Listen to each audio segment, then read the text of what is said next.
Selanjutnya ada keunggulan kompetitif, yaitu kemampuan unik atau faktor yang membedakan suatu perusahaan dari pesaingnya dan memungkinkan untuk menciptakan nilai tambah bagi pelanggan atau pasar secara keseluruhan. Lalu ada jenis keunggulan kompetitif satu, yaitu superiority in price atau keunggulan harga. Yang kedua superiority quality and design, yaitu kualitas dan desain superior. Yang ketiga superiority in customer responsiveness atau responsivitas pelanggan superior.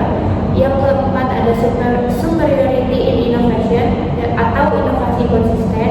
Yang kelima ada brand recognition and reputation atau pengenalan merek dan reputasi. Dan yang terakhir ada effective marketing and promotion atau pemasaran dan promosi yang efektif. Lalu jenis keunggulan kompetitif 2 ada cost efficiency and operational excellence atau efisiensi biaya dan keunggulan operasional. Yang kedua ada strong intellectual property atau kekayaan intelektual yang kuat. Yang ketiga ada wide distribution network atau jaringan distribusi luas. Yang keempat ada strong relationship with supplier and partners atau hubungan yang kuat dengan pemasok dan mitra. Yang kelima ada customization and personalization atau kustomisasi dan personalisasi. Dan yang terakhir ada sustainable practice and social responsibility atau praktik berkelanjutan dan tanggung jawab sosial. Selanjutnya akan dibacakan oleh Mas Heri.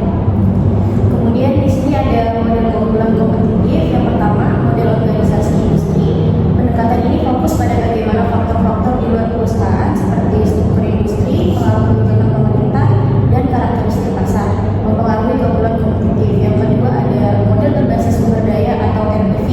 Pendekatan ini mengarahkan perhatian pada sumber daya unik dan kapabilitas internal perusahaan sebagai fitur utama keunggulan kompetitif.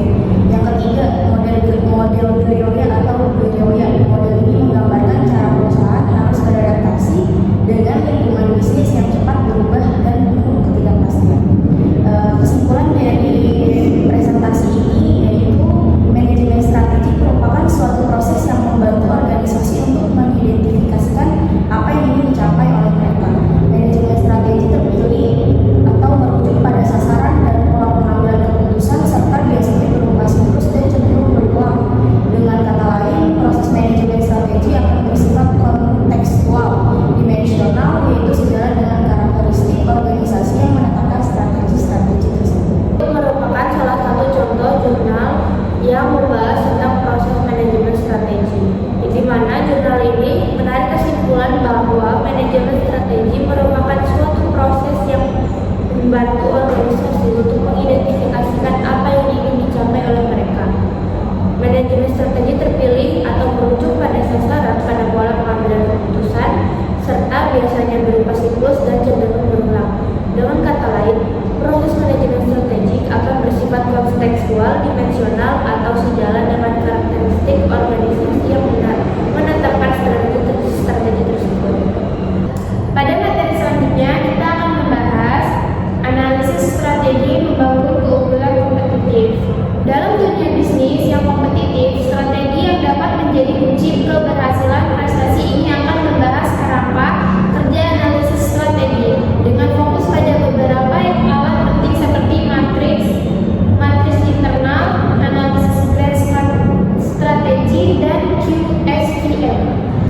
Selanjutnya tahapan analisis strategi. Yang pertama itu tahap input, mengidentifikasi faktor eksternal seperti ekonomi, sosial, politik, dan teknologi, serta faktor internal seperti kekuatan dan kelemahan perusahaan.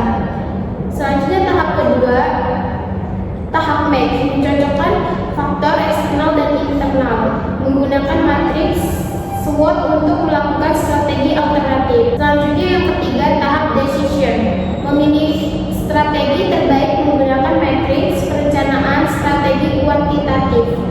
Selanjutnya ada matriks BCG atau membedah portofolio produk. Matriks BCG membagi produk berdasarkan pangsa pasar dan tingkat pertumbuhan pasar. 4 kuadran. Yang pertama ada produk dengan pangsa pasar rendah dan pertumbuhan pasar rendah. Yang kedua ada question mark, yaitu produk dengan pangsa pasar rendah dan pertumbuhan pasar tinggi. Yang ketiga ada star, yaitu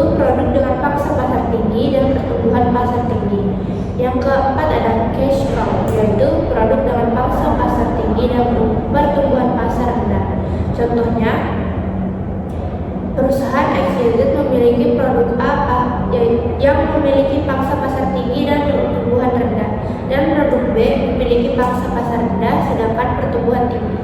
Bagaimana strategi yang tepat untuk masing-masing produk? Selanjutnya ada matriks internal eksternal IE, menentukan posisi perusahaan.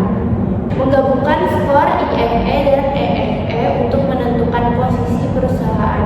Sel 1, 2, dan 4, strategi intensif, penetrasi pasar, pengembangan produk integrasi. Sel 3, 5, dan 7, strategi hold dan maintain, penetrasi pasar, pengembangan produk. Sel 6, 8, dan 9, yaitu strategi produk pasar. Contohnya, perusahaan ABC beroperasi di industri teknologi dengan manajemen inovatif dan kualitas produk tinggi. Bagaimana strategi yang tepat berdasarkan posisi perusahaan dalam matriks IE? Lalu, analisis grand strategi GS, mengatur rencana jangka panjang. Yang pertama ada membangun rencana strategis jangka panjang untuk negara atau organisasi dalam menghadapi tantangan geopolitik. Yang kedua, mengidentifikasi kekuatan, kelemahan, peluang, dan ancaman serta membandingkan dengan pesaing dan mitra potensial. Contohnya, bagaimana negara X dapat mencapai tujuan keamanan nasional dan mempertimbangkan kekuatan militer, ekonomi, dan diplomasi.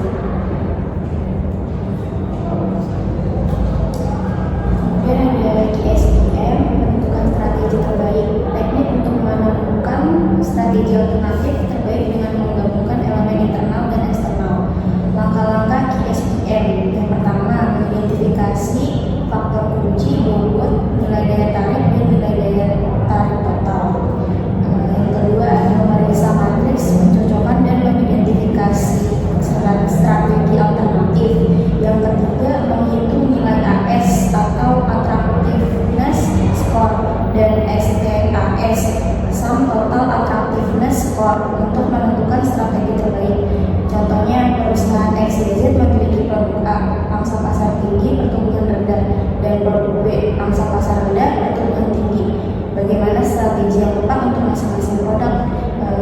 Kemudian kesimpulan dari materi tersebut yaitu analisis strategi adalah proses yang kompleks namun penting untuk mencapai keberhasilan bisnis. Dengan memahami kerangka kerja strategi menggunakan matriks BCG, IE, GS, dan GSPM, Anda dapat membuat keputusan strategi yang tepat dan mencapai tujuan bisnis Anda. Merupakan salah satu contoh jurnal yang membahas tentang metode analisis matriks BCG. Itu merupakan salah satu contoh penerapan metode analisis matriks BCG, SWOT, dan benchmarking pada perusahaan Ruby Hijab yang disusun oleh Ali Subhan dan Mega Pratumi, di mana penelitian ini meneliti tentang Ruby Hijab yang merupakan salah satu usaha mikro kecil dan menengah atau UMKM di Kabupaten Cianjur yang memproduksi kerudung.